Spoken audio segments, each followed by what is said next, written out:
सेवा सेवा जैसा ही करती हूँ, दिखावा नहीं है, क्योंकि दिखावा करने को सेवा नहीं कहते मेरे हिसाब से। बहुत लोग पूछते हैं, बहुत सारे संगठनों से जुड़ने को कहते हैं, जुड़ के मैं काम तो करती हूँ, लेकिन मैंने अपने आगे कोई टैग नहीं लगाया कि मैं इस संस्था की अध्यक्ष हूँ, इस संस्था की वो हूँ, कुछ नहीं ऐसा। क्योंकि मेरा मानना है कि जो दिखावा के लिए काम करते हैं वो आगे नहीं जानते हैं। हम वो संस्कार, वो संस्कृति से बिलोंग करते हैं जहाँ पे बड़े बुजुर्गों का इज्जत किया जाता है, लेकिन कितने % लोग करते हैं उसको, ये बहुत कम लोग हैं। लेकिन मेरा ये कहना है कि दिखावा करिए, लेकिन 90% में 10% भी तो आप काम कर लीजिए, जो कि लोग नहीं करते। सब पैसे के लिए काम करते हैं, और मैं ये नहीं कह रही कि मैं भी पैसे के लिए नहीं काम करूँ। मेरा बस एक सपना है कि वृद्धानंद बने, तो उसमें वो बुजुर्ग आएँ जो सच में सही मायने में उनको ज़रूरत है, और वो कहीं ना कहीं शोषित होते हैं अपने घर में, तो उन चीज़ों को मैं अपने वहाँ तक लाऊंगी। साथ में एक मेरा सपना और भी है कि जो अनाथ बच्चे हैं, अनाथ नहीं, ज़रूरतमंद बच्चे जो हैं, उन बच्चों को मैं उस वृद्धानंद से जोड़ूंगी, ताकि जो अनाथ बच्चे हैं उनको माँ बाप मिल जाए।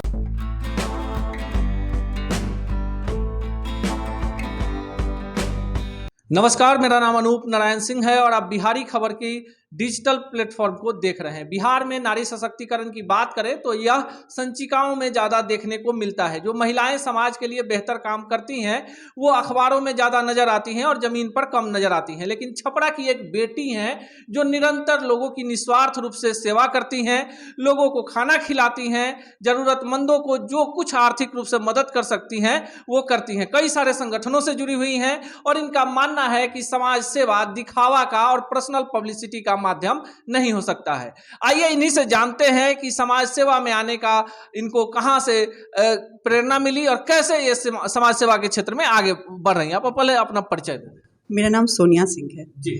सबसे पहले बिहारी खबर के दर्शकों को मेरा प्रणाम। मैं सोनिया सिंह लगातार सेवा जो कहते हैं, सेवा सेवा जैसा ही करती हूँ, दिखावा नहीं है, क्योंकि दिखावा करने को सेवा नहीं कहते मेरे हिसाब से। बहुत लोग पूछते हैं, बहुत सारे संगठनों से जुड़ने को कहते हैं, जुड़ के मैं काम तो करती हूँ, लेकिन मैंने अपने आगे कोई टैग नहीं लगाया कि मैं इस संस्था की अध्यक्ष हूँ, इस संस्था की वो हूँ, कुछ नहीं ऐसा। क्योंकि मेरा मानना है कि जो दिखावा के लिए काम करते हैं वो आगे नहीं जानते हैं, और मेरा जो सपना है वो एक वृद्धानंद का है। वृद्धानंद सुनने में थोड़ा अटपटा लगेगा, लेकिन वृद्धाश्रम जो है उसी का एक मूल रूप है वृद्धानंद। वृद्धानंद इसलिए क्योंकि आनंद में जीवन देना चाहती हूँ मैं उन बुजुर्गों को। अब आप कहिएगा कि कैसे, हमारा कल्चर ये नहीं बोलता कि वृद्धाश्रम होना चाहिए, क्योंकि हम वो संस्कार, वो संस्कृति से बिलोंग करते हैं जहाँ पे बड़े बुजुर्गों का इज्जत किया जाता है, लेकिन कितने % लोग करते हैं उसको, ये बहुत कम लोग हैं। एक बड़ा सवाल है। जो लोग समाज सेवा में होते हैं उनको लगता है कि समाज में बड़े लोगों तक पहुंच जाना, अखबारों में रोज फोटो आना, लोगों के बीच में ये चर्चा होना कि सोनल सिंह काफी अच्छा काम कर रही हैं, ये अच्छा काम कर रही है। तो आपको क्या लगता है कि आप जब समाज सेवा में आई हैं तो अंदर से आपकी अंतरात्मा क्या कहती है कि हम जो ये काम कर रहे हैं, जीवन में हर किसी का लक्ष्य होता है, आपका लक्ष्य क्या है? मेरा लक्ष्य जैसा कि मैंने पहले भी कहा कि दिखावा नहीं करना है, दिखावा से कुछ नहीं होता, और सेवा का भाव होना चाहिए। जब तक आपके अंदर सेवा भाव नहीं आएगा, बचपन से ही मेरा एक अलग विचार रहा, बहुत सारे लोगों से जुड़ी रही, कभी भी जो 2 मिनट का भी समय मिला तो अपने आसपास के लोगों से घुल मिल जाना, ये मेरा स्वभाव रहा, और इसी स्वभाव और संस्कार को लेके मैं लगातार काम करते आई हूँ।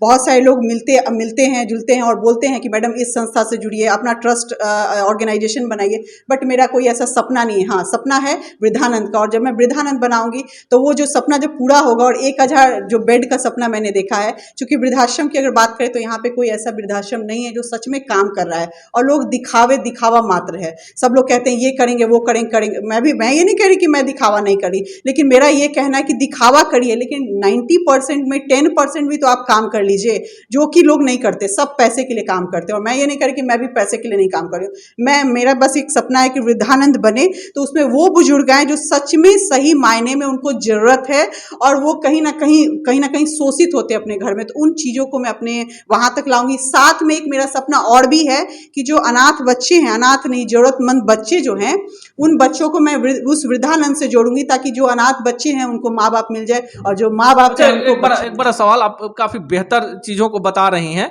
अगर पुरुष सफल होता है तो बहन का, माँ का, सबका योगदान होता है।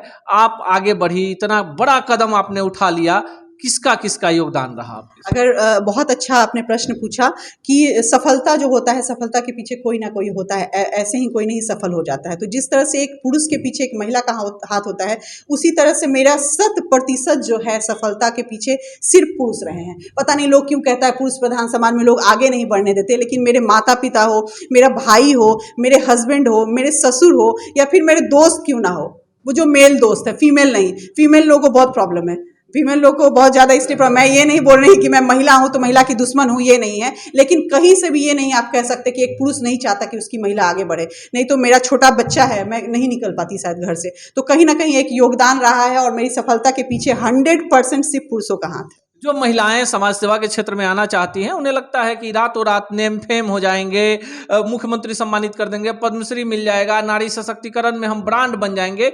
उन महिलाओं को एकदम ईमानदारी से बताइएगा, ग्रास रूट लेवल पर काम करती हैं, कितना बड़ा तनाव होता है, कितनी बड़ी बदनामी की डर होती है कि अगर आप लोगों के एक विश्वास को जगाकर उसको पूरा नहीं कर पाती हैं, उनको क्या सचेत करेंगी?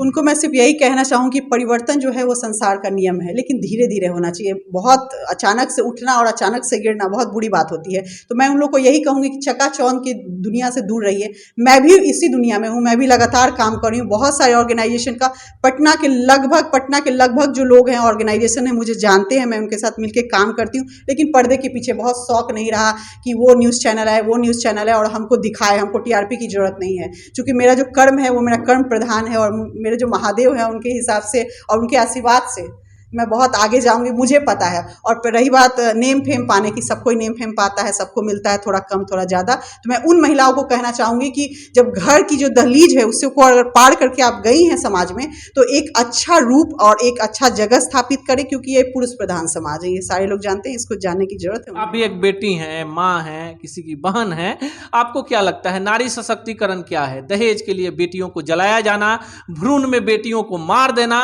और कहीं ना कहीं इसके लिए नारियां ही दोषी हैं। कहा भी गया है, रामचरितमानस में तुलसीदास ने लिखा है कि नारी न मोहे नारी के रूपा।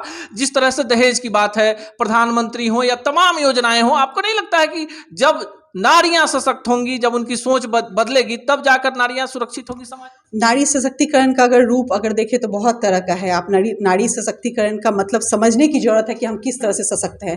हम सशक्तिकरण का मतलब कि घर से बाहर निकले और काम कर रहे हैं, बहुत अच्छा काम कर रहे हैं, बहुत बुरा काम कर रहे हैं, बुरा भी कर रहे हैं तभी नेम फेम पा रहे हैं। तो डिपेंड करता है कि आपको समझने की जरूरत है कि चापलूसी कहाँ पे हो रही है, आप सच में काम कर रहे हैं कि नहीं कर रहे हैं। बहुत महिलाओं को मैंने देखा कुछ नहीं काम कर रही हैं, बट उनको बहुत अवार्ड मिल रहा है। तो उन लोगों को समझने की जरूरत है कि हमारे में कमी, चूंकि जब एक उंगली सामने को दिखाते हैं तो 4 उंगली खुद की तरफ झुकती है, उस पे काम करने की जरूरत है। अगर आपके अंदर भी इस तरह का जज्बा है तो छपरा की इस बेटी से जरूर सीख लीजिए। फर्क नहीं पड़ता है कि कौन आपके साथ है और कौन आपके विरोध में है। अगर आपके कदम सशक्त हैं, इरादे बुलंद हैं, तो आप भी समाज सेवा के क्षेत्र में बेहतर काम कर सकती हैं और दूसरे के लिए प्रेरणा बन सकती हैं।